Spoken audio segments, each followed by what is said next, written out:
नमस्कार। और आज हमारे साथ हैं तेलंगाना के मुख्यमंत्री Revanth Reddy ji. Thank you very much Revanth Reddy ji. Public मंच पर आपका स्वागत है। Big round of applause.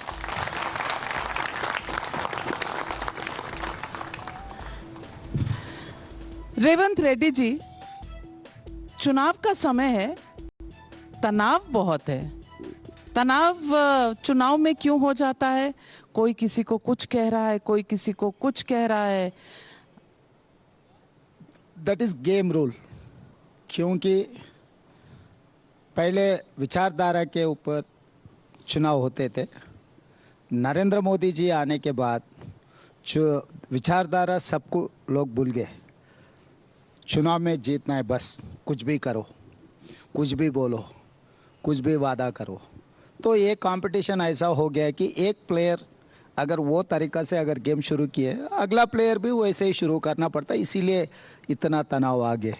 तो अब इस गेम में कोई रूल्स नहीं है, कोई रेगुलेशन नहीं है, आप ये कहना चाह रहे हैं? क्योंकि एक तरफ ओवैसी जी हैं आपके इसी हैदराबाद के, वो कहते हैं आप तो आरएसएस के हैं और केसीआर जी कहते हैं आप चुनाव के बाद यहाँ कांग्रेस छोड़कर 30-40 एमएलए लेकर बीजेपी में चले जाएंगे।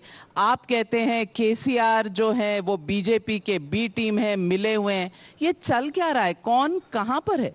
ये तो मुझे अच्छा दिखता है। तेलंगाना में कोई भी राजनीति करना है तो रेवंत का नाम लेना ही लेना।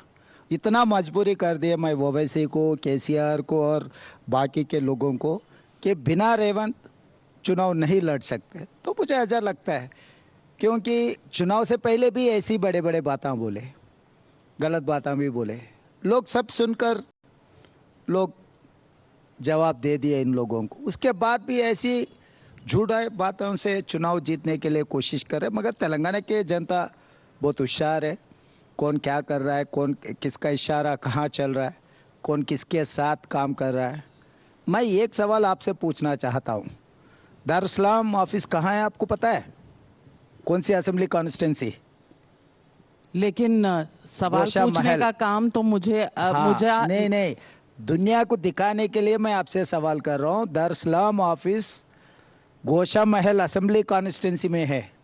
गोशा महल से राजा सिंह एमएलए है, जो बीजेपी को हराने के लिए पूरा देश भर घूमने ओवैसी गोशा महल असेंबली में चुनाव नहीं लड़ रहा।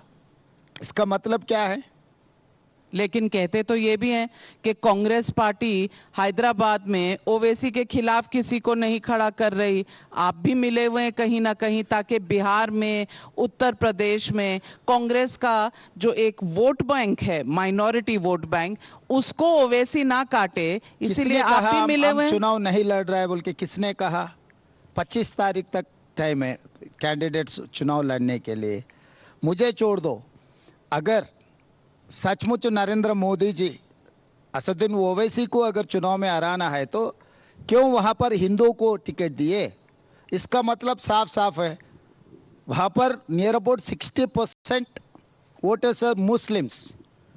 तो नरेंद्र मोदी जी हिंदू को टिकट देते हुए मुस्लिम पोलराइजेशन कर दे रहा असदुद्दीन ओवैसी चुनाव जीतने के लिए। अगर नरेंद्र मोदी जी असदुद्दीन ओवैसी को चुनाव में हराना है तो बीजेपी से एक मुसलमान कैंडिडेट को खड़ा करके मुसलमान वोटों में भी शेयर कुछ लेकर ये हिंदू वोट भी कंसोलिडेट कर दे को कैंडिडेट को अगर वोट डाले तो तब असदुद्दीन ओवैसी को हरा सकते हैं। साफ आपके आंखों के सामने दिख रहा है। हिंदू मुस्लिम डिवीजन नरेंद्र मोदी जी असदुद्दीन ओवैसी के लिए कोशिश कर रहा है। हैदराबाद में असदुद्दीन ओवैसी पूरा हिंदुस्तान में घूमकर हिंदू पोलराइजेशन करने के लिए कोशिश कर रहे हैं। 80% हम लोग बहुत सारे लोग हम ये चर्चा कर रहे हैं कि कहीं पर भी असदुद्दीन ओवैसी गए तो मुसलमान वोट काट रहे, इसीलिए कांग्रेस हार जाए, विपक्ष हार जा रहे। वो नहीं है। 80% हिंदू वोटर्स को पोलराइज करने के लिए असदुद्दीन ओवैसी को भारतीय जनता पार्टी नरेंद्र मोदी जी, अमित भाई ने इस्तेमाल कर रहा है। जहाँ पर भी गया, जहाँ पर भी भाषण दिए, किसके खिलाफ दे रहे, कौन सी विचारधारा के खिलाफ असदुद्दीन ओवैसी लड़ रहा है? इसका मतलब वो 20% पोलराइजेशन इनके तरफ हो जाए, 80% पोलराइजेशन मोदी जी के तरफ हो जाए, तो एक स्ट्रैटेजी प्ले कर लेके ये दोनों चुनाव लड़ रहे हैं। मैं आपसे एक चीज पूछना चाहती हूँ, आप हिंदू हैं कि मुसलमान? क्यों, आपको क्यों वो डाउट क्यों है? क्योंकि आप कह रहे हैं कि अगर असदुद्दीन ओवैसी के सामने अगर कोई हिंदू लीडर लड़ेगा तो वो जीत नहीं पाएगा, मुस्लिम ही लड़ेगा तो जीत पाएगा। मैं पूछना चाहती हूँ, जब गवर्नेंस में हैं, आप हिंदू नेता हैं, आप हिंदू हैं, लेकिन आप सब लोगों के लिए चीफ मिनिस्टर हैं, आप सबका ख्याल रख सकते यहाँ हैं। पर चुनाव के बाद चर्चा चल रहा है, सरकार चलाने के बारे में चर्चा नहीं हो रहा है। सरकार चलाना है तो कौन न्यूट्रल रहना, कौन सेक्युलर रहना, कौन सी विचारधारा से सरकार चलाना है, कौन सी तरीका से सरकार चल सकता है। जब चुनाव लड़ना है तो स्ट्रैटेजी क्या है? कोई भी नरेंद्र मोदी जी क्यों स्ट्रैटेजी बना रहे, प्रशांत किशोर ने क्यों बनाया, सुनील कनगोलू क्यों आए मार्केट में? स्ट्रैटेजी के बारे में बोल रहा हूँ मैं। जो आदमी चुनाव लड़ना है तो अगर ओबीसी कौन है, बार बार पार्लियामेंट में नरेंद्र मोदी जी मैं बड़ा ओबीसी नेता हूं बोलता है। ये देश का प्रधानमंत्री ऐसा क्लेम कर सकते क्या? ओबीसी, इसका मतलब अपर कास्ट के खिलाफ है नरेंद्र मोदी जी। आप क्या बोलना चाह रहे हैं? लेकिन आपके नेता राहुल गांधी तो सड़क पर जाकर सबसे पूछते हैं आप कौन से कास्ट के हैं, आप ओबीसी क्यों नहीं है। वो तो पत्रकारों से भी पूछते हैं आप किस कास्ट के हैं। तो मोदी जी बोले कि आप बोल रहे हैं कि हम लोग ओबीसी के लिए काम करेंगे, पिछड़ों के लिए काम करेंगे। हम तो कर रहे हैं। नाविका जी, वो करने के बारे में नहीं कह रहा है, वो क्लेम कर रहा है। राहुल जी ये पूछ रहा है कि समाज में कितना पिछड़े लोग हैं, ओबीसी के लोग हैं, इनका तरक्की क्यों नहीं हो रहा है। गरीब लोगों को, जो गरीब दिखता है, जो साइकिल पंचर बनाने वाले, पान डब्बा में काम करने वाले, मोस भेजने वाले कने, छोटे छोटे गरीब लोगों कने राहुल जी जाकर उनसे पूछ रहा है भाई आप कौन सी जाति का है। क्योंकि वो दिखाना चाह रहा है अपर कास्ट जो भी तो मिनिमम परसेंटेज है, कॉर्पोरेट सेक्टर है या आईएएस ऑफिसर्स है या पॉलिटिशियंस है, पूरा वेल्थ अपर कास्ट के हाथ में कितना है, गरीब लोगों के हाथ में कितना है, वो दिखाना चाह रहा है। तो आप वो खुद क्लेम नहीं कर रहा है मैं ओबीसी हूँ, मैं दलित हूँ, नहीं तो मैं आदिवासी हूँ। राहुल जी वो ऐसा क्लेम नहीं करते हमेशा। वो क्लेम करता है कि मैं हिंदुस्तान हूँ, मैं कांग्रेसवादी हूँ, कांग्रेस विचारधारा से मैं चुनाव लड़ने वाले हूँ। वही नरेंद्र मोदी जी विचारधारा के बारे में कुछ नहीं कहता है। मैं ओबीसी हूँ, इस देश का प्रधानमंत्री सबका प्रधानमंत्री है, खुद ऐसा क्लेम नहीं कर सकते वो ओबीसी या नहीं तो और कुछ जाति के। लेकिन एक मुख्यमंत्री हैं जिनका नाम है रेवंत रेड्डी। रेवंत रेड्डी शेयर कर रहे थे स्टेज प्रधानमंत्री नरेंद्र मोदी के साथ। तब उन्होंने क्या कहा, मैं आपको सुनवाना चाहती हूँ, सुनिए। नरेंद्र मोदी जी, हमारे हिसाब से प्रधानमंत्री का मतलब हमारे बड़े भाई के जो मदद रहे तो ही हर प्रदेश के मुख्यमंत्री उनके क्षेत्र में वो कुछ तरक्की कर सकता है, कुछ डेवलपमेंट को आगे ले सकता है। इसीलिए मेरा गुजारिश है इस वक्त तेलंगाना अगर आगे तरक्की करना है, हम भी गुजरात जैसा हम आगे जाना है तो यहाँ पर आपकी मदद जरूरी है। यानी कि नरेंद्र मोदी बड़े भाई और गुजरात मॉडल आपका मॉडल जो आप तेलंगाना में चलाना चाहते हैं। क्या करे थे उसमें नाविका जी, अच्छा हुआ मुझे याद दिलाया। This is union of states. Union of states में जितने भी मुख्यमंत्री लोग हैं, ये सब मुख्यमंत्रियों को प्रधानमंत्री बड़ा भाई है। आज के तारीख में नरेंद्र मोदी जी वो कुर्सी में है, क्योंकि कुछ सब्जेक्ट स्टेट के रहते, कुछ सब्जेक्ट सेंटर के रहते, बाकी के सब्जेक्ट कॉन्करेंस लिस्ट मतलब स्टेट एंड सेंट्रल कि जो tax, income tax, central tax, IGST, ये सब सारे पैसे दिल्ली जा रहे हैं। नरेंद्र मोदी जी पैसे देना है, परमिशंस देना है। हमारे तेलंगाना में तो जो इरिगेशन प्रोजेक्ट से एनवायरमेंट क्लियरेंस नहीं दे रहा है। Because of that reason project cost is escalating like anything. तो इसीलिए मैं नरेंद्र मोदी जी और आगे भी बोला, आप बुलेट ट्रेन लेकर गए, आप गिफ्ट सिटी बना लिए, आप साबरमती रिवर फ्रंट बना लिए और केंद्र से बहुत सारे पैसे गुजरात लेकर गए। कोई भी तेलंगाना में इन्वेस्टमेंट करने के लिए आए तो डरा के फिर वो गुजरात लेकर जा रहा है। तो प्रधानमंत्री सबको, जितने सारे मुख्यमंत्री है सबको छोटे भाई समझकर सबको मदद देना, सबका हिस्सा बराबर देना। हमारे हिस्सा हमको बराबर नहीं मिल रहा है, इसीलिए प्रधानमंत्री से मैं ये कहा, याद दिलाया उनको आप बड़ा भाई है, आप बड़ा भाई जैसा काम करना है, सब छोटे भाइयों को मदद करना आप है। याद दिला रहे थे। हाँ। और आप जिन्हें बड़ा भाई कहते हैं उन्हें आपके नेता राहुल गांधी क्या कहते हैं? उसका हिस्सेदार बराबर है ना, वो लोग कॉन्फ्लिक्ट ऑफ इंटरेस्ट है, एक ही कुर्सी के लिए दोनों लड़ रहे हैं। वो छोटे भाई बड़े भाई कहाँ हैं? तो उनका कॉन्फ्लिक्ट ऑफ इंटरेस्ट है, सेम है तो वो भाई। चौकीदार नहीं, चोर नहीं। है बोलेंगे तो चलेगा। आप इसीलिए- बड़े भाई इसीलिए- खाली पैसे ना- निकालने ना- के लिए ना- बोलेंगे। नाविका जी, आप समझो, अभी नरेंद्र मोदी के खिलाफ इस देश में कौन चुनाव लड़ रहा है? राहुल गांधी जी। मतलब आगे राहुल गांधी जी कहीं प्रदेश का मुख्यमंत्री बनने का थोड़ी है। अगर इस देश के जनता चाहे तो नरेंद्र मोदी जी को कुर्सी से उतार के राहुल जी को बिठाएंगे। तो लेवल प्लेइंग फील्ड इक्वल है। हमारा लेवल प्लेइंग फील्ड अलग है। यहाँ का भारतीय जनता पार्टी के कोई अध्यक्ष होगा, किशन रेड्डी जी या चंद्रशेखर राव जी, हमारा लेवल प्लेइंग फील्ड एक जैसा है कि एक मुख्यमंत्री प्रधानमंत्री कुर्सी के बारे में, प्रधानमंत्री के बारे में जो कह सकता है, क्योंकि वो ऑफिशियल प्लेटफॉर्म था, वो पार्टी का प्लेटफॉर्म नहीं है।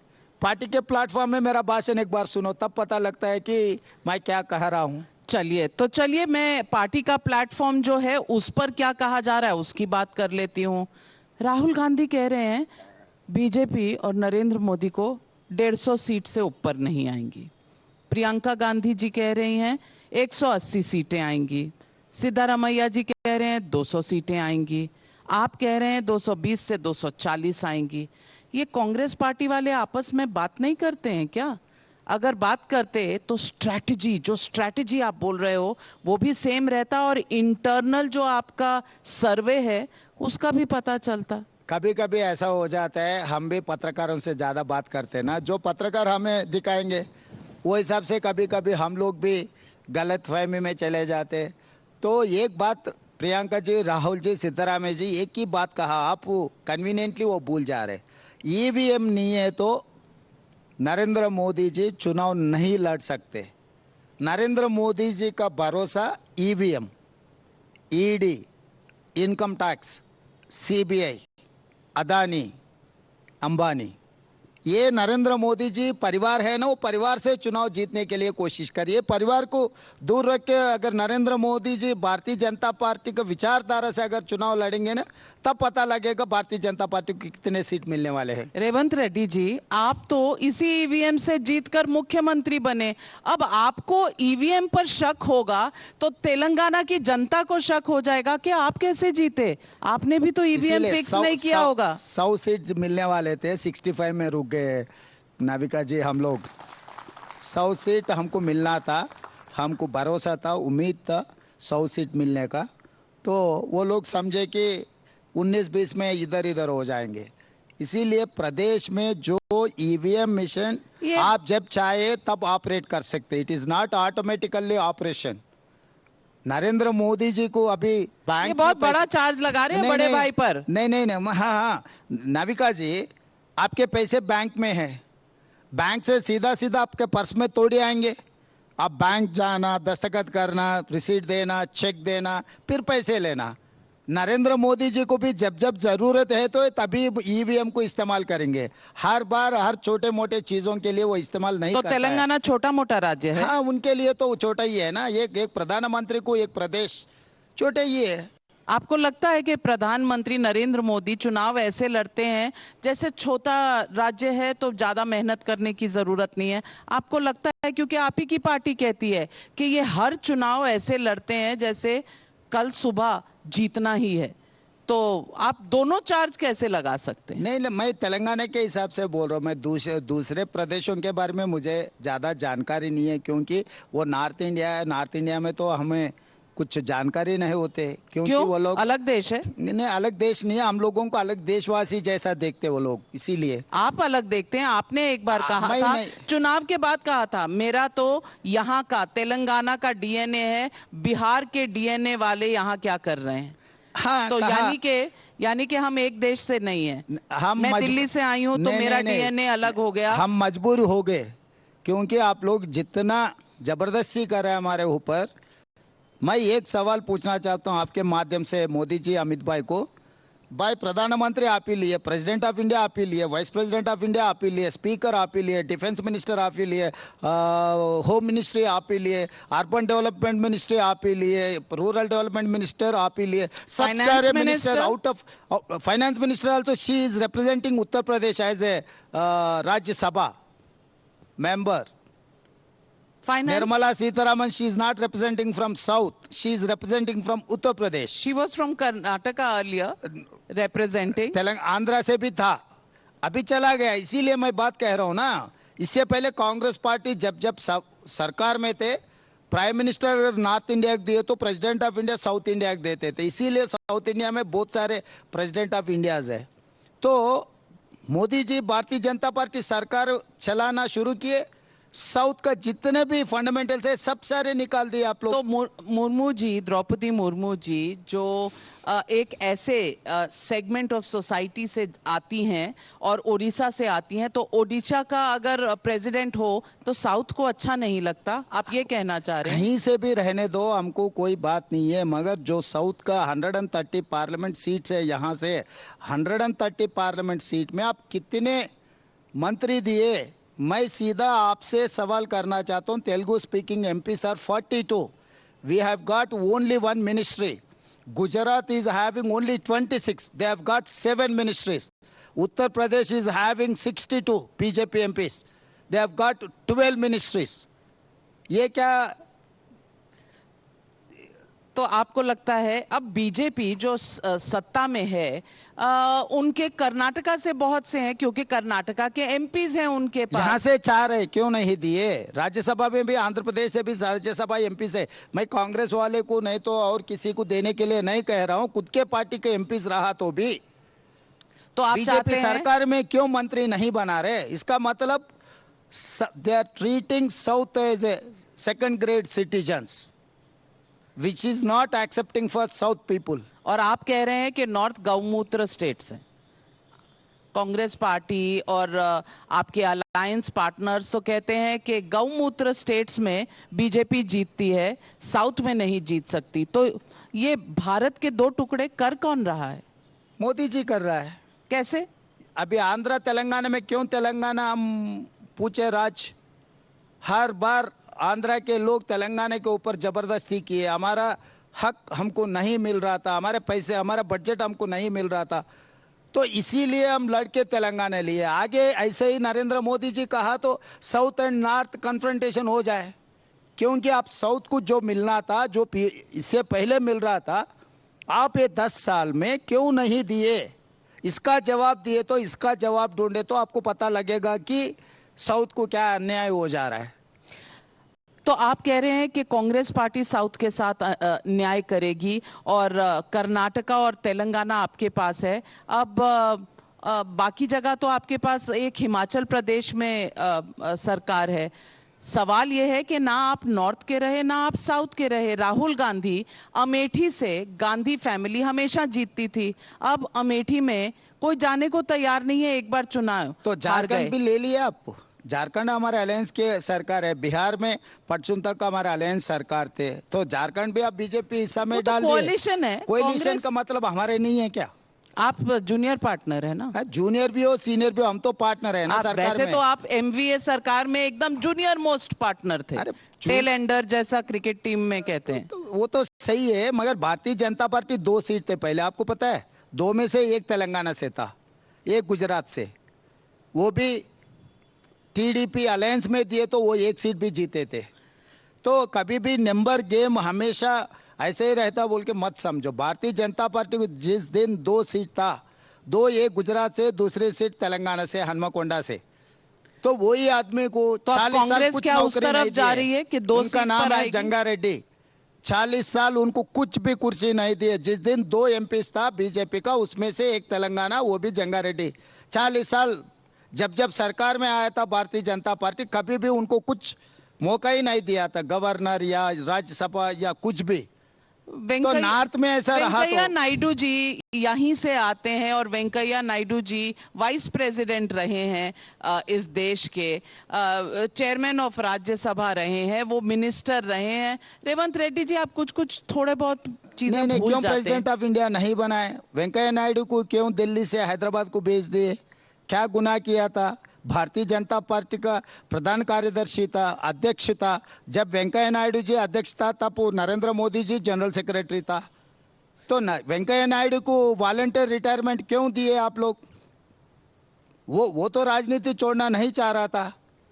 क्यों वॉलंटियर रिटायरमेंट, जबरदस्ती उनको वॉलंटियर तो चलिए रिटायरमेंट मैं भी आपसे एक काउंटर सवाल पूछते हैं, आचार्य प्रमोद कृष्णम को क्यों निकाल दिए आप? क्योंकि वो अयोध्या राम मंदिर गए थे इसलिए निकाल दिए? राम मंदिर जाना कौन रोक सकता है? कोई भी जा सकता है। राम मंदिर का शिलान्यास ने कौन शुरुआत किए?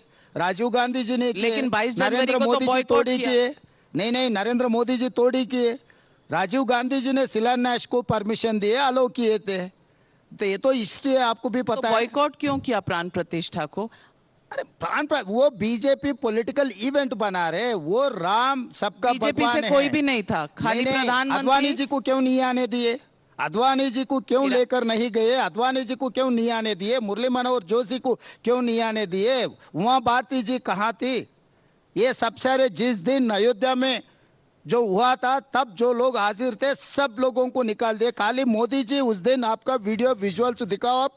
नरेंद्र मोदी जी के अलावा राम मंदिर में कोई चलने के लिए एक राम जी मूर्ति थे और बाकी का नरेंद्र मोदी जी थे, और किसी को अलो भी नहीं किया। वीडियो देखो आप लोग। तो रेवंत रेड्डी जी, अगर इन सबको बुलाते तो आप कहते कि बीजेपी का फंक्शन है, आप पहले ही कह रहे हैं। इन सबको नहीं बुलाया और सारे विपक्षी दलों के नेताओं को बुलाया तो भी आप कह रहे हैं कि बीजेपी।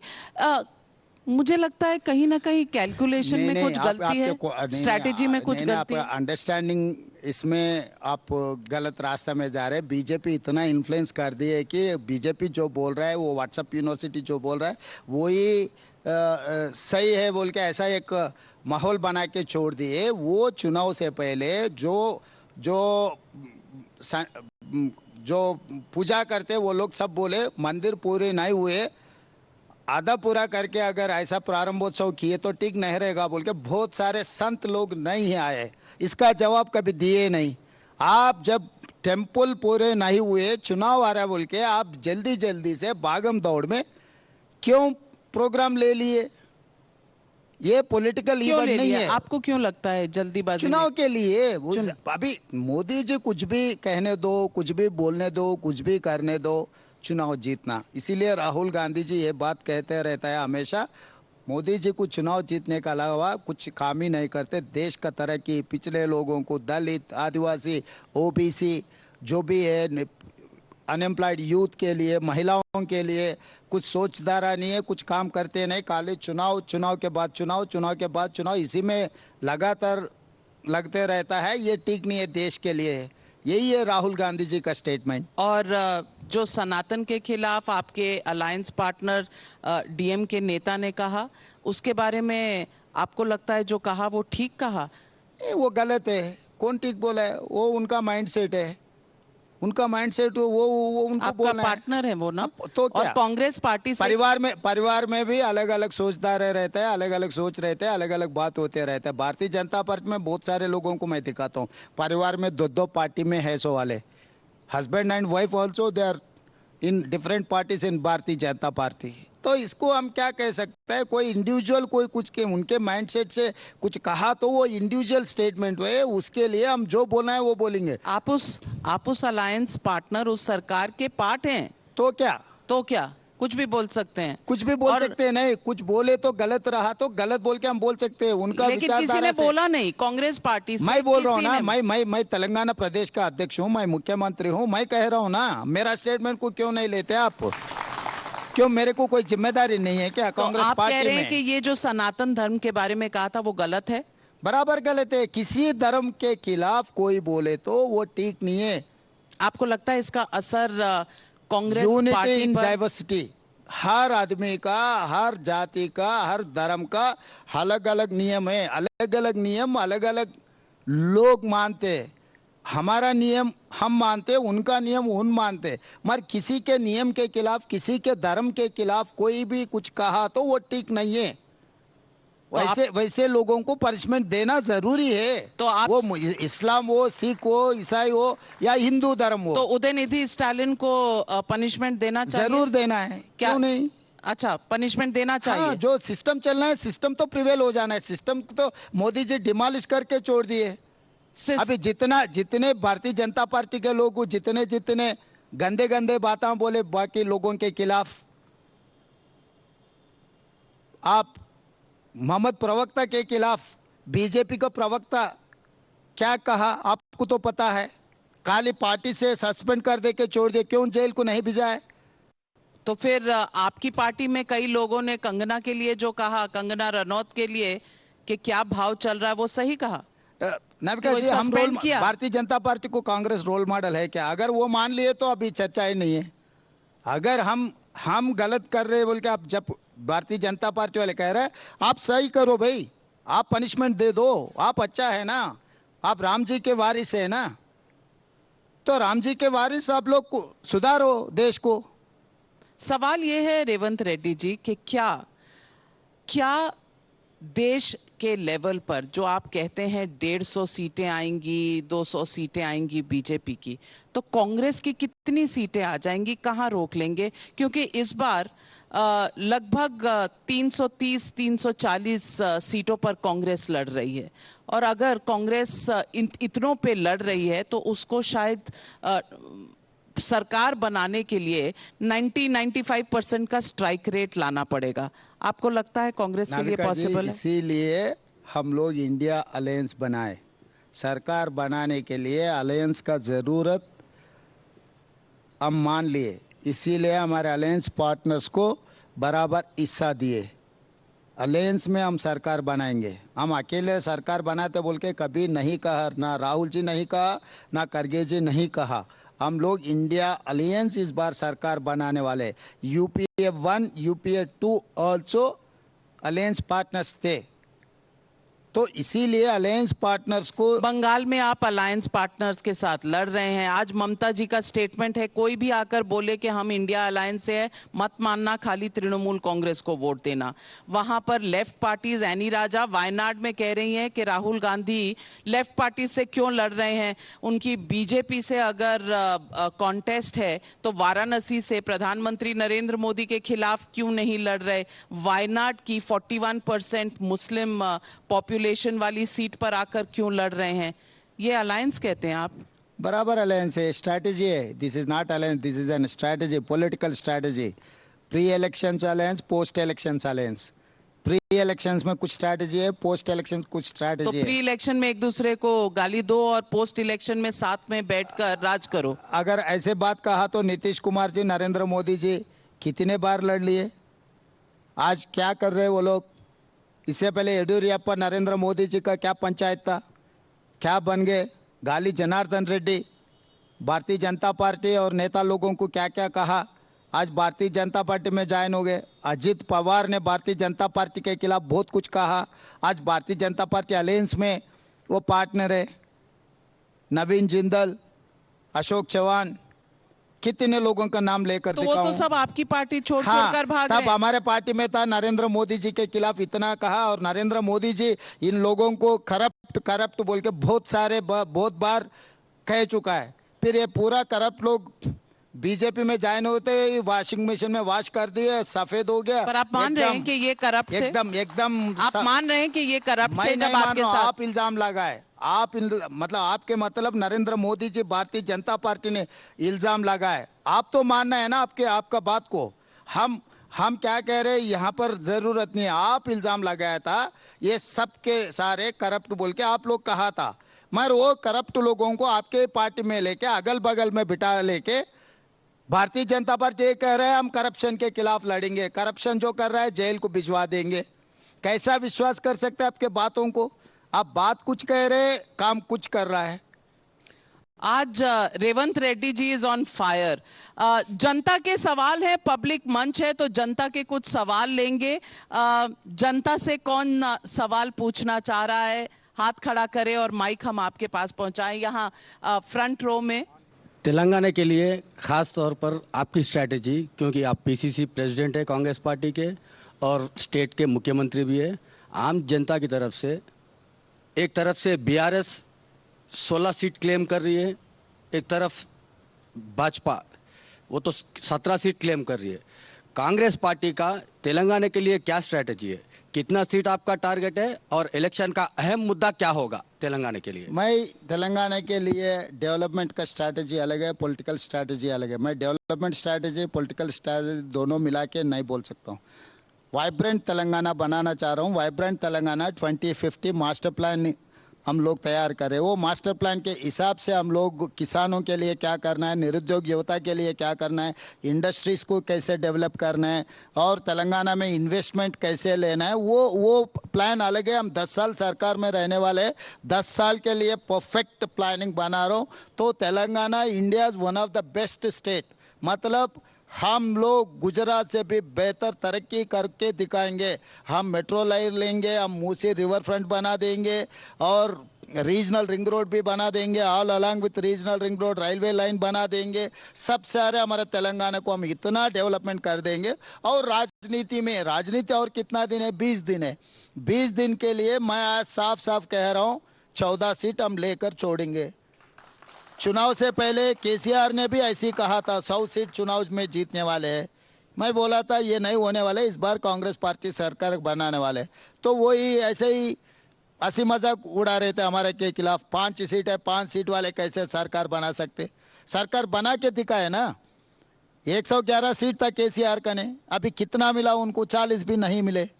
तो उस दिन हम कहे तो कोई मानने के लिए भी तैयार नहीं थे, पत्रकारों के से लेकर आम जनता तक। मगर ग्राउंड रियलिटी हम पता है, क्योंकि हर दिन 18 घंटा हम जनता के साथ में रहते हैं। जनता क्या सोच रहा है हमें पता है, जनता को क्या ज़रूरत है हमें पता है, तेलंगाना के युवता क्या सोच रहा है, क्या चाह रहा है हमें पता है। इसीलिए हम 14 सीट लेकर ही रहेंगे तेलंगाना में। तो कांग्रेस इस बार, मैं तब भी बोला था भारतीय जनता पार्टी सरकार बनाने वाले दिल्ली पत्रकार ने पार्लियामेंट में कभी भी मिले तो भाई इस बार बीजेपी का सरकार बन रहे तेलंगाना में। मैं बोला सिंगल डिजिट से आगे नहीं जाने देता हूँ। अब करके दिखा है ना, 8 सीट मिला उनको। तो तब मानने के लिए कोई तैयार नहीं थे। एक बार रिजल्ट देके तो किशन रेड्डी जी मंत्री होकर हैदराबाद में फ्लड्स आए तो 10 रुपए भी नहीं लाए। सेक्रेटेरिएट में 150 इयर्स ओल्ड टेम्पल रहा तो केसीआर ने वो टेम्पल को जेसीबी लगा के तोड़ दिए। मगर किशन रेड्डी आवाज भी नहीं उठाए। इतना मंदिर का ठेकेदारी लेने वाले किशन रेड्डी आपके कॉन्स्टिट्यूंसी में सेक्रेटेरिएट में 150 इयर्स निजाम सरकार ने जो मंदिर बनाया था वो मंदिर भी केसीआर ने तोड़ दिए। मगर किशन रेड्डी ने कुछ कहा ही नहीं। तो ऐसे मामले सब तेलंगाना के जनता देख रहा है। बीजेपी बीआरएस में क्या अंडरस्टैंडिंग है, क्या स्ट्रैटेजिक अलायंस है, बेटी बेल के लिए कितना सीट मोदी जी को दिलाने के लिए कोशिश कर रहे, सब सारे तेलंगाना जनता को पता है। पर तब तो ईवीएम तो चल रहे थे ना। हाँ, आपको पता चला कि जनता क्या सोच रही है, जनता आपको जिताएगी, तब ईवीएम चल रहा था ना। कभी भी ईवीएम चलते रहता, उसको मैनिपुलेट कब करते कब नहीं करते, मैनिपुलेट नहीं किए तो जैसा हम लोग अलर्ट रहना। आप छोटे भाई थे इसीलिए मैनिपुलेट नहीं किया ईवीएम। आपको बनाना चाहते थे मोदी जी अभी सीएम। मोदी जी को पहले हम पता है नहीं है, पता भी नहीं। मुख्यमंत्री बनने के बाद आप एबीवीपी में रह चुके हो तो कहीं ना कहीं तेलंगाना में इतने सारे लोग एबीवीपी के, कितने लोगों को मोदी जी पहचानते। खुद के पार्टी का राम माधव को जनरल सेक्रेटरी था, यहाँ के निकाल दिए। कहाँ है? साउथ से गोविंदाचार्य था, कहाँ है आज के तारीख में? साउथ में कोई भी, एक और बात अगर भारतीय जनता पार्टी में साउथ से कोई भी रिप्रेजेंट करने वाले, कुछ ना कुछ थोड़ा इस्तेमाल करके काम करने वाले को भारतीय जनता पार्टी में सर्वाइव नहीं करने देते। या गोविंदाचार्य जी हो, या राम माधव जी हो, या वेंकैया नायडू जी भी हो, कोई भी हो, क्योंकि नॉर्थ पूरा कब्जा करके बैठा हुआ है। निर्मला सीतारमन आपको वो अभी रिप्रेजेंटेटिव दिखाने का, अभी हाथी का दांत खाने का अलग है, दिखाने का अलग है। एक निशान दिखा के पूरा साफ करने के लिए आप लोग कोशिश कर रहे हैं। आपने कहा कि आप वाइब्रेंट तेलंगाना, नाम तो नया सोच लेते। वाइब्रेंट गुजरात वाला ही वाइब्रेंट तेलंगाना होगा। गुजरात तो, ये वाइब्रेंट तो इंग्लिश वर्ड मोदी जी ने इन्वेंट नहीं किए ना। ये तो इंग्लिश वर्ड है, कोई भी इस्तेमाल कर सकते। ऐसा ही मोदी जी इंग्लिश को ज़्यादा पसंद भी नहीं करते, जहाँ तक मुझे पता है। वो हिंदी को ज़्यादा प्रमोट करने में लग जाता है। वेल सवाल और जनता से। Sir, what about Kaleshwaram scam? Like, what action plan is going to be taken in coming days, sir? We have given judicial inquiry. Supreme Court retired judge is doing that inquiry. Once we are going to get that report, then we will take action. And second thing, जो Medigadda and Sundilla अन्नारम barrages जो collapse हो गए, हम लोग केंद्र सरकार appointed NDSA national dam safety authority को हम खत लिख चुका है। वो लोग इंक्वायरी कर रहा है। वो इंक्वायरी आउटकम के बाद हम लोग किसको किसको पनिशमेंट देना है, कहाँ कहाँ रिपेयर करना है, सब सारे करेंगे। क्योंकि रीजनेबल इंक्वायरी होना चाहिए। जैसा मनमानी से किसी के खिलाफ कुछ इल्ज़ाम रख दे के जेल में बिठाने का मोदी फार्मूला हम इस्तेमाल नहीं करते। क्योंकि appropriate forum has to investigate, appropriate forum has to give that report. Based on that report, Telangana government is going to act on that. लेकिन आपका एक पहले का मैं एक साउंड बाइट सुनाना चाहती हूँ, जिसमें आपने पहले ही कह दिया था कि आप जेल तैयार रख रहे हैं 2 कमरे वाला। जरा सुनवाइए वो बाइट रेवंत रेड्डी जी को। ఇవాళ నువ్వు అనుకుంటున్నావు నువ్వు ఏది పడితే అది మాట్లాడితే చూస్తూ ఊరుకుంటామని, చూస్తూ ఊరుకునేటోడు ఎవరు లేరు. నేను పెద్దలు జానారెడ్డి గారి లాగా కాదు, నేను రేవంత్ రెడ్డిని బిడ్డ. అంగిలాగు ఊడదీసి నువ్వు మాట్లాడే లత్కోర్ లఫంగ మాటలకు చెర్లపల్లి జైల్లో చిప్పకూడు తినిపిస్తా బిడ్డ. నువ్వు అనుకుంటున్నావేమో, ఆనాడు చెప్పినా ఈనాడు చెప్తున్నా, నువ్వు పేదలకు డబుల్ బెడ్రూమ్ ఇల్లు కట్టియాలి. నేను మాత్రం నీకు తప్పకుండా డబుల్ బెడ్రూమ్ ఇల్లు కట్టిస్తా చెర్లపల్లి జైల్లో. ఎందుకంటే కొడుకు కోడలు వస్తే యాడు ఉండాలి, బిడ్డ అల్లుడు వస్తే యాడు ఉండాలి. అందరు కలిసి చెర్లపల్లి జైల్లో ఉండేటట్టు మీకు डबल बेडरूम ఇల్లు కట్టించా. आपने चेरापल्ली जेल में कमरे बना के रखे हुए हैं और अब आप कह रहे हैं कि बड़े नियम से आप जाएंगे, मनमानी नहीं करेंगे। लेकिन वो फोन टैपिंग केस कहाँ तक पहुंचा है और उसमें क्या जांच है? मैं नहीं डिस्क्लोज कर सकता हूँ क्योंकि वो ऑफिसर से इंक्वायरी कर रहा है, मैं थोड़ी इंक्वायरी कर रहा हूँ। ऑफिसर से आपको अपडेट तो आता होगा, ब्रीफिंग तो अभी तो होती इलेक्शन कोड है, अभी ब्रीफिंग नहीं चल रहा है। किसी ऑफिसर से हम नहीं वो मिल रहा है। अभी इलेक्शन कोड है, ऑफिसर्स के काम कर रहे हैं, मैं राजनीति का काम तो कर ये रहा हूँ। वेंडेटा पॉलिटिक्स तो नहीं होगी। तो टेलीफोन टैपिंग वेंडेटा पॉलिटिक्स है। टेलीफोन टैपिंग कर दो, ब्लैकमेल कर दो, पैसे वसूल करो। राजनीति में जितना लोग हैं उन लोगों को आप टैपिंग कर दे के, इंक्लूडिंग BL संतोष का, बीजेपी वाले भी यही कहा था ना, BL संतोष का फोन टैप कर रहा है। Kishan Reddy being an home minister for state, ये हैज क्लेम दैट इनका भी मोबाइल टैप हो रहा है। केंद्र मंत्री रहकर वो खुद कह चुका है। बंडी संजय ने कहा, ईटल राजेंद्र ने कहा, धर्मपुरी अरविंद ने कहा, इतने सारे MP लोग भी कह चुके हैं। तो मैं अकेला सब पत्रकार लोगों को पूछा, आप यहाँ के आपका जान मान के पत्रकार होगा ना, उन लोगों से भी पूछो KCR ने क्या कर रहा था। तो कुछ जो भी एलिगेशंस है, एलिगेशंस प्रॉपर इंक्वायरी होने के बाद ही हम लोग कुछ कदम उठाएंगे। हमारे मनमानी से हम कदम उठाने का काम नहीं करते हम लोग। तो अगर कोर्ट के अंडर इंक्वायरी होता है, ED तहकीकात करती है, अरविंद केजरीवाल को जेल में डालती है, कविता को जेल में डालती है, उसको बेल भी नहीं मिलता, तो आप कैसे कह सकते हैं KCR और BJP मिले हुए हैं? तो एक विंडिक्टिव में एक तो अफेक्टेड पार्टी क्लेम कर रहा है, दूसरे वाले तो मैं जेल में डाला, देखो मुझे वोट दे दो। This is an strategy. ये स्ट्रैटेजी ऐसे है, 2 साल से केस चल रहा था। क्यों केजरीवाल को अरेस्ट नहीं किए, क्यों कविता को अरेस्ट नहीं किए? बहुत सारे लोगों को 1.5 साल पहले अरेस्ट किया था, तभी इन लोगों को अरेस्ट क्यों नहीं किए? जब चुनाव नोटिफिकेशन आ गए, चुनाव हो रहे थे, वो समय पर अरेस्ट कर दे के KCR को कुछ बेनिफिट दिलाने के लिए और करप्शन के खिलाफ हम लोग एक्ट कर रहे हैं बोल के BJP एडवांटेज लेने के लिए, और दिल्ली में और पंजाब में केजरीवाल को अंदर डाल दिए तो चुनाव लड़ने वाले नहीं रहेगा। ये अरेस्ट के लिए मैं नहीं कह रहा हूँ, सिचुएशन ऑफ द अरेस्ट आप 2 साल से खामोश बैठे थे, 2 महीना क्यों नहीं छोड़े? तो अगर पहले ही कर देते तो आप बोलते जल्दी में है, देखो अभी तो इन्वेस्टिगेशन पूरा नहीं हुआ, जल्दी से जेल में डाल दिए। जल्दी नहीं डाला, 1 साल के बाद डाला, तो आप कह रहे हैं अभी 19 क्यों डाला? लोगों को, नहीं मंत्री लोगों को, एमपी लोगों को, 19 लोगों को अरेस्ट करके तिहाड़ जेल भिजवा दिए। 19 में और 20 को अरेस्ट करने में क्या कौन रोके? आप पॉलिटिकल एडवांटेज के लिए जो काम कर रहे हैं हम उसके खिलाफ है। करप्शन जो किया उनको अरेस्ट करने के लिए हम खिलाफ नहीं है। आप जो पॉलिटिकल एडवांटेज के लिए भारतीय जनता पार्टी कोशिश कर रहे वो एक्शन को हम खिलाफ है। रेवंत रेड्डी जी, एक सवाल और है, और वो सवाल यही है कि केटीआर जी कहते हैं और क्या कहते हैं कि लोकसभा पोल्स के बाद आप बीजेपी में चले जाएंगे। इसको आप कैसे लेते हैं? पहले सुनते हैं केटीआर जी ने क्या कहा। నేను అడుగుతున్నా మిత్రులారా, ఈయన యువల కోసం పనిచేస్తున్న రేవంత్ రెడ్డి ये आदमी किसके लिए काम कर रहा? ये मोदी के रास्ते पे जा रहा या राहुल गांधी के रास्ते पे जा रहा? ये आप गौर करो। నేను ఇవాళ చెప్తే మీకు ఎక్కువ చెప్తుండేమో అనిపిస్తుంది కానీ రాసి పెట్టుకోండి. పార్లమెంట్ ఎన్నికల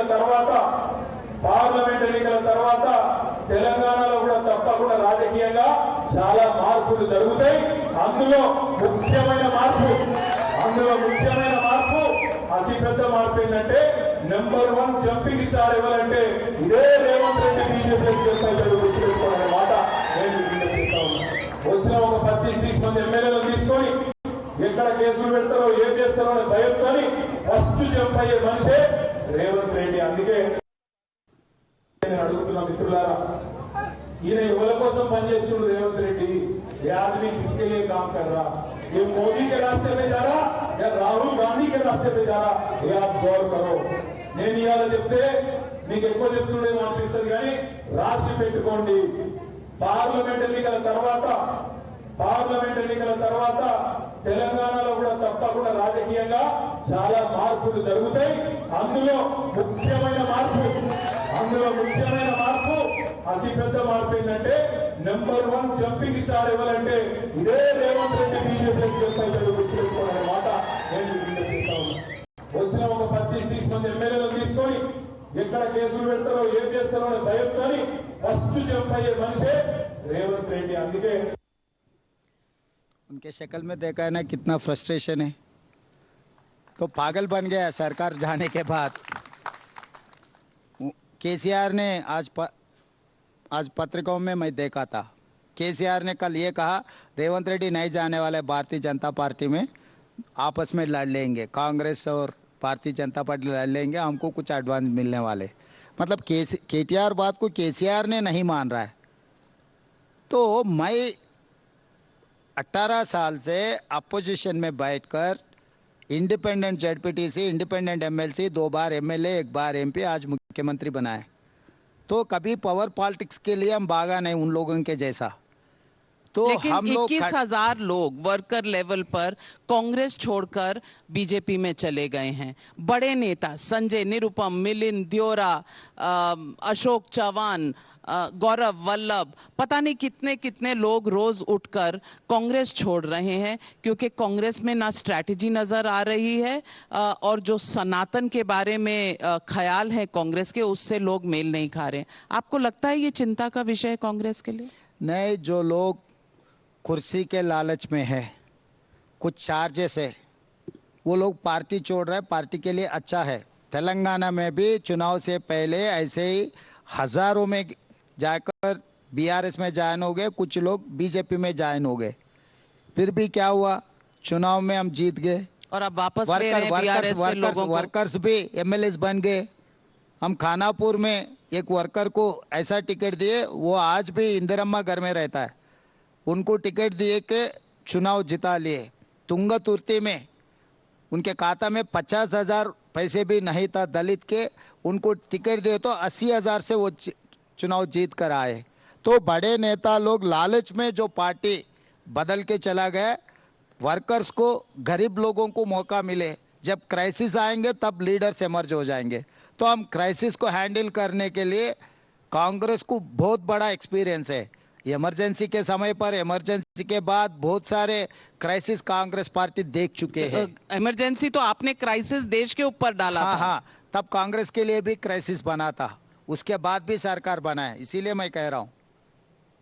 मैं पूछना चाहती हूँ आपसे कि आप भी तो बीआरएस से ले रहे हैं लोगों को, तो अब करप्शन जो चार्जेस आप केसीआर एंड गवर्नमेंट पे लगाते थे उसका क्या होगा? आपकी भी तो एक छोटी वॉशिंग मशीन है। जितने लोगों को मैं लिया है उनका ट्रैक रिकॉर्ड वेरीफाई करो, उनके ऊपर चार्जेस नहीं है। मैं गिन गिन के जिसका कैरेक्टर है, जिसका करप्शन चार्जेस नहीं है, वो जनता में रहकर लोगों के लिए काम करते हैं, वही लोगों को ले रहा हूँ। अगर मैं चाहे तो उसमें से कोई भी एमएलए बचेगा नहीं, बाप बेटा दोनों छोड़कर सब लोग कांग्रेस में आ जाते थे, मगर सबको लेने के लिए तैयार नहीं हूं मैं। हमारे तेलंगाना और आंध्रा के ब्यूरो चीफ सौमित याकती हमारे साथ हैं, वो भी एक सवाल पूछना चाहते हैं। Saumit, the floor is yours. Sir, what would you like to state about ongoing politics, the war between the Congress party? Because it was initially expected that, the BRS will form the government. Later, the way was seen and finally Congress has made it. And about 6 guarantees, and mainly BJP or, even the BRS, they are claiming that they will be winning most number of the seats. At the same time, Congress has failed, in implementing the guarantees. Is what they are saying. And today you have made a big statement while addressing the crowd that you will be, waiving off the loan in the on or before 15th of August. So what would you like to state, and how do you see the war between the BJP, Congress and the BRS party? Whom do you see that, your prime contender or your, the main opposition party? Because BRS is standing with 35-36 MLAs and BJP is claiming that they are number 1 or number 2. Saumit, जब प्रदेश election था मुख्यमंत्री के लिए, तब हमारा fight था BRS के साथ। तो सेमीफाइनल्स में हम बीआरएस को हरा दिए। अभी फाइनल्स है, क्योंकि ये प्राइम मिनिस्टर के लिए चुनाव हो रहे, तो रीजनल पार्टी का कोई रोल नहीं है इसमें। अभी भारतीय जनता पार्टी से टक्कर लेने का है। 10 साल नरेंद्र मोदी जी के सरकार में वो कहा हर साल 2 करोड़ नौकरी देने के लिए, 10 साल में 20 करोड़ नौकरी देना था, मगर मैं पार्लियामेंट में क्वेश्चन पूछे तो 7,21,381 नौकरी दिए, मतलब 0.23% सम माइन्यूट, मतलब 20 करोड़ नौकरी वादा करके वो दिया 7 लाख। और किसानों का इनकम डबल बनाने के लिए वादा किए थे, मगर दिल्ली में किसान लोग आए तो फायरिंग कर दे के गोली मार के उन लोगों को मार दे रहा है। और हर गरीब जनधन खाता में 40 करोड़ खाता निकाले बोल रहे, 40 करोड़ में 15-15 लाख स्विस बैंक से काला धन लाके डालने के लिए वादा किया था मोदी जी। किसी के खाता में 1 पैसे भी नहीं आया। तो ऐसे ही नरेंद्र मोदी जी बहुत सारे वादा किए, 10 साल में कुछ नहीं किया। कुछ भी पूछो भाई, किसानों का इनकम क्या हुआ? हम राम मंदिर बनाए। अरे भाई नौकरी क्यों नहीं दे रहा है? हम जय श्री राम बोलते। और कुछ भी पूछो, घर क्यों नहीं दिया? और कुछ बहाना बोलते रहता है। मतलब आज प्राइस राइज कितना है? 2014 में 55 रुपीज पेट्रोल था, आज 110 रुपए हो गए। 50 रुपीज डीजल था, आज 100 रुपए हो गए। 400 रुपए सिलेंडर था, आज 1200 हो गए। मतलब लाइफ गरीब लोगों को जीना हराम हो गए इसमें, इस देश में नरेंद्र मोदी जी के वजह से। मतलब नरेंद्र मोदी जी तो इतनी सारी गारंटी सेंटिमेंटल प्ले कर रहा है चुनाव जीतने के लिए। इसीलिए हम लोग साफ कह रहे हैं 10 साल में वो कुछ नहीं कर सका। 100 दिन में हम लोग वुमेन के लिए आरटीसी बस फ्री दे दिए, राजीव आरोग्यश्री में 10 लाख फ्री में दे रहे, हम लोग 500 रुपीज में सिलेंडर दे रहे, गरीब लोगों को 200 यूनिट्स 0 बिल में दे रहे।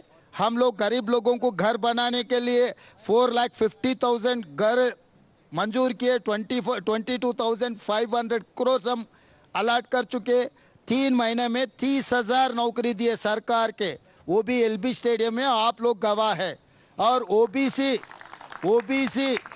पॉपुलेशन गिनने का 60-70 साल से वो लोग लड़ रहे, मगर मैं सरकार आते रेजोल्यूशन पास कर दे के, असेंबली में पास कर दे के बजट अलॉट किया ओबीसी पूरा गिनने के लिए। 100 दिन में हम इतने सारे काम कर चुके हैं। 15 अगस्त के पहले हम लोग 2 लाख खर्चा किसानों का हम लोग माफ कर के दिखाएंगे और पैडी के लिए 500 रुपीज बोनस दे के हम दिखाएंगे, क्योंकि हमारे सरकार काम करने वाले सरकार है, भाषण बोलने वाले सरकार नहीं है। हम जैसा मोदी जी जैसा झूठे वादा हम नहीं करते, लोगों को उल्टा पुल्टा कर दे के भाषा के नाम पर, मजहब के नाम पर ऐसा कुछ करने के लिए हम कोशिश नहीं करते। एक अचीवमेंट तो आप भूल ही गए, Sorry? आपने एक एमओयू भी तो साइन किया है। हाँ, अदानी से अडानी MOU किए से, नहीं, हाँ। 41,000 करोड़ का MOU किए, उसमें अच्छा। से एक अदानी जी है। आप मुझे पता है आप अदानी जी के बारे में उठाने वाले नहीं, आप ही ने नाम लिया था पहले, तो मैंने सोचा याद दिला दूं। याद कि दिलाने जिनको- का जरूरी नहीं है, जिनको मैं जो राहुल काम गांधी करता हूं- रोज सुबह बोलते नहीं, हैं नहीं। कि ये मोदी जी के दोस्त हैं, वो आपके भी दोस्त बन गए। नाविका जी, मोदी जी उनको राफेल में पैसे दे दिए, एयरपोर्ट्स दे दिए, पोर्ट्स दे दिए, नेशनल हाईवेज दे दिए, पब्लिक सेक्टर यूनिट्स नवरत्ना जितने भी है मोदी जी को सस्ता में पल्ली बटानी में बेच दे रहा था। राहुल जी उनके खिलाफ कहे, मैं जो ऐसा पैसे जो कमाए ना अदानी जी, उनके जेब में जो पैसे भर के है वो पैसे ले आके हमारे तेलंगाना में हम इन्वेस्टमेंट करवाए। हम तेलंगाना के पोर्ट, एयरपोर्ट या आउटर रिंग रोड या नहीं तो नेशनल हाईवेज उनके हवाला नहीं कर दिए। मैं उनके पैसे से यहाँ पर इन्वेस्टमेंट ले रहा हूँ। वो इन्वेस्टमेंट हमारे तेलंगाना युवता को आप नौकरी करें मिलने तो वाले हैं। इन्वेस्टमेंट और मोदी जी करें तो दोस्ती। इन्वेस्टमेंट करवाना अलग है, सरकार पैसों, सरकार इन्वेस्टमेंट करके प्रॉपर्टी तैयार करके सस्ते में देने का अलग है।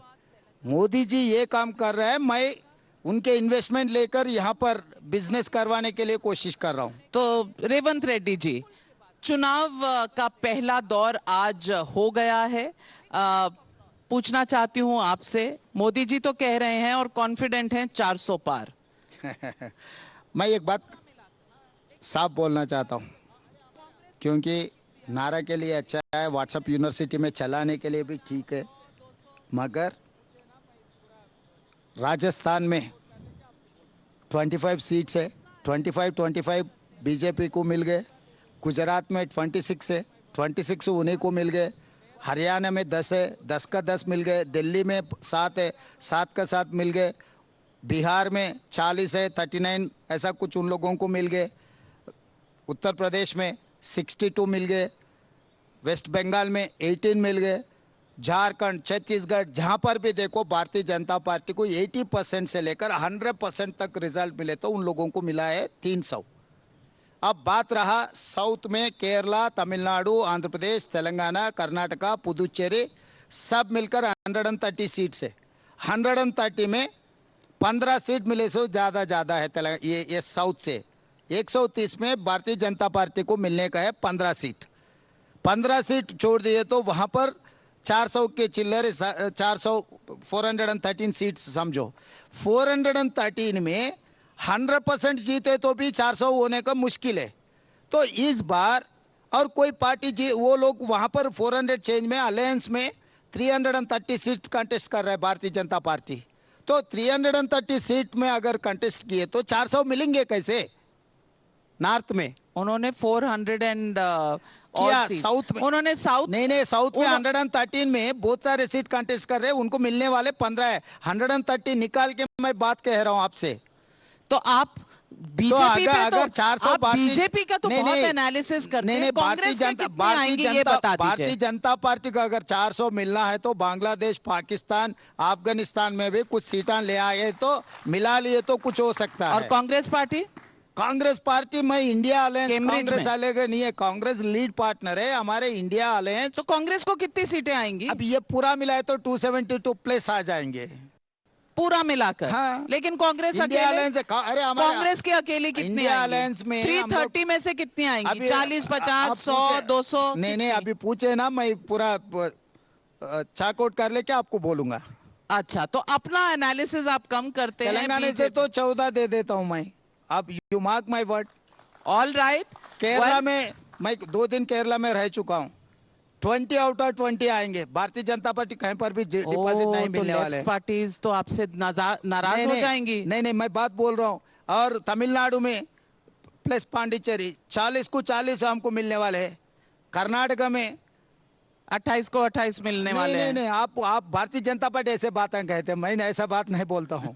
आधा तो लेकर रहेंगे।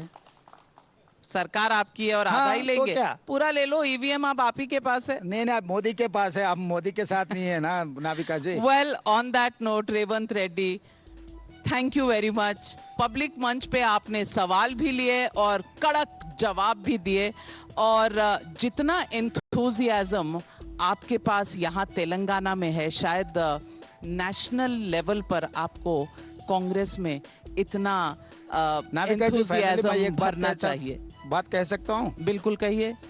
ये चुनाव नहीं है, ये फाइट नहीं है, ये वार बिटवीन टू परिवार। नरेंद्र मोदी परिवार, EVM machine, ED, income tax, CBI, Adani, Ambani, this is called Narendra Modi परिवार।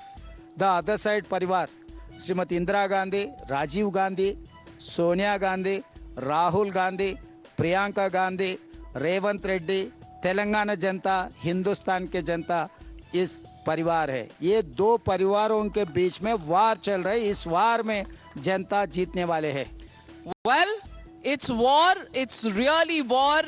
2024 का चुनाव नहीं, ये जंग का ऐलान है। यहाँ हैदराबाद तेलंगाना से जंग में कौन जीतेगा ये देश की जनता बताएगी। लेकिन पब्लिक मंच पर हमारे साथ जुड़ने के लिए और खुल के बात करने के लिए रेवंत रेड्डी जी, आपका बहुत बहुत धन्यवाद। Big round of applause. Thank you. Thank you.